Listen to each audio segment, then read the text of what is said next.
want to thank everybody for being out here this morning. Sergeant Derek Hall, Houston Police Department Vehicular Crimes Division, Hit and Run Unit, supervisor there. To my left is going to be Captain William McPherson. He's our captain of the division. And to my right, we're here to talk about John Wesley Small, so I've got his family members that are here. Just immediately to my right, I've got Sandra Small, which is his mother.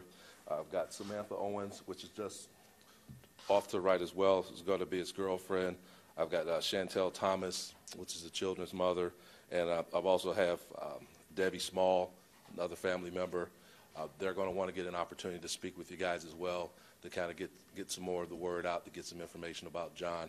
So we're here today, obviously, because John, their family member, was killed in a fatal hit-and-run crash. This was March 31st, about 9 p.m. that night, 6600 block of Homestead. Our investigation up to this point, we were able to get some video from one of the gas stations showing John in the store. He was buying some kind of beverage. He exited the store, started walking northbound on Homestead, approaching Miley, and as he tried to cross the street at Miley, he was hit by an unknown pickup truck. The video that we have so far, we're looking, it's going to be either a dark red or maybe maroon, newer model pickup truck. We were able to collect some evidence from the scene. Once John was hit by this vehicle, the vehicle slowed down, came to a stop, but immediately took off. Witnesses weren't able to get a clear vehicle description. They weren't able to get a license plate. They were not able to get a description of the actual driver. So that's why we're here today. We've been thoroughly investigating the case for the last couple weeks, and we're slowly running out of leads. But I know that someone out there in the public has actually seen what happened and maybe have some more information. So we're reaching out right now to you guys to give us a phone call. We actually put in a flyer through Crime Stoppers, and if you know some information and if you want to remain anonymous, please call Crime Stoppers, get your tip number, then that way you'll be able to make contact with us and we can follow up on whatever leads that you have. So that's where we're at this point. Any family? No, well, I'd like to say that. Yes, sir. If there's anybody out there that knows anything, a person that got their truck fixed recently, maybe that's a clue. You might not see the car, maybe it's already had been repaired, but someone knows something or has heard something, and we need to get this person, because I realize that accidents happen, and that's just life, but you should have stopped, and I think that you should be responsible for what you've done. You know, so please, anyone out there that has any information, let us know. Call the Crime Stoppers number. Thank you.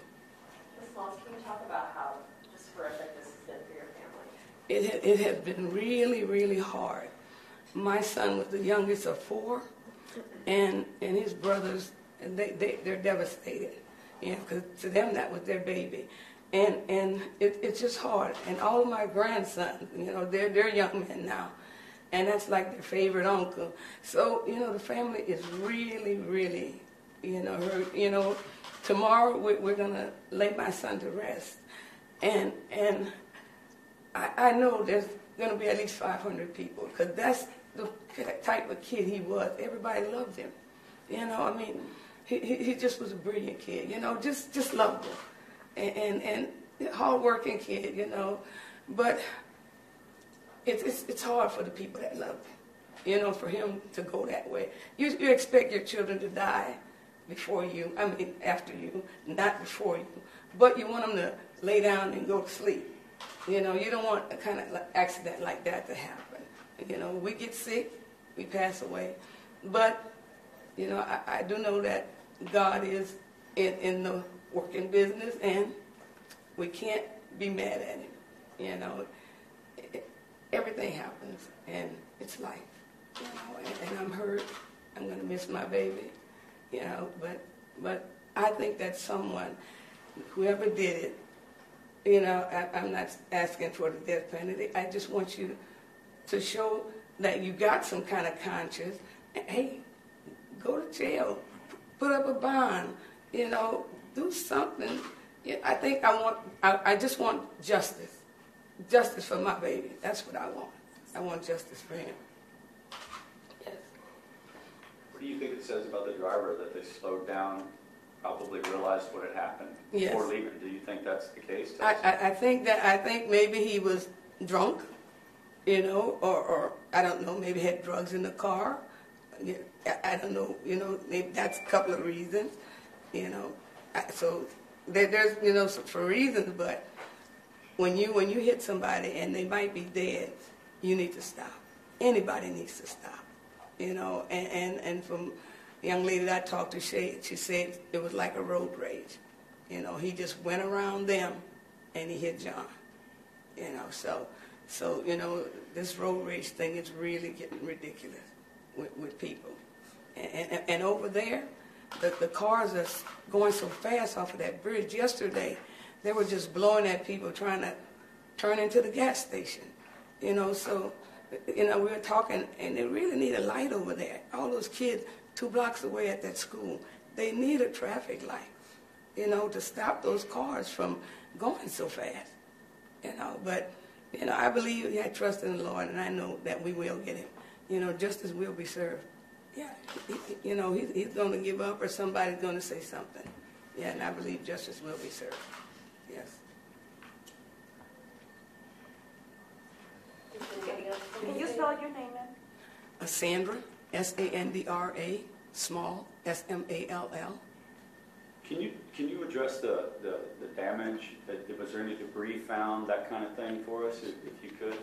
And what people might want to look, you know, is it going to be damage to a headlight, you know, that kind of thing? Well, there's definitely going to be some damage towards the front of the vehicle. It's some of the evidence that we were able to collect. We don't want to let that out at this point in time. It just helps out more with our investigation. But like I said, we're definitely looking for a darker red, maybe a maroon, newer type pickup truck. It's going to have some front damage towards the right side. And like I said, we do have some evidence, but we got to keep that to ourselves for right now until we're able to locate that vehicle. It's the northeast side of town. It's a great community. There's a lot of people know a lot of things that's going on over there, and that's why we're coming out right now. I know that there's someone out there that knows a little bit more, and hopefully with some of the reward money through Crime Stoppers, maybe we'll be able to get that information a lot sooner, but we're still working on it. Do you feel like it might be somebody, you know, it might be somebody in that area, or do you feel like it might be somebody that was cutting through, anything like that? Do you have any idea? Yeah, I would just be speculating at this time. Yes, I was a supervisor over there, and I patrol that area.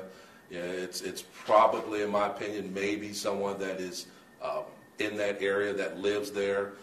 Probably not just cutting through, you know. But I'm just speculating. But it's like I said, we're reaching out to the community because if that's a person that was not cutting through, and that's someone that has attachments to the community, there's people there that would know that. Absolutely. And he's a father, correct? He has 2 children. 2, How old are the kids? 14 and 12. Are there any other questions? Thank you.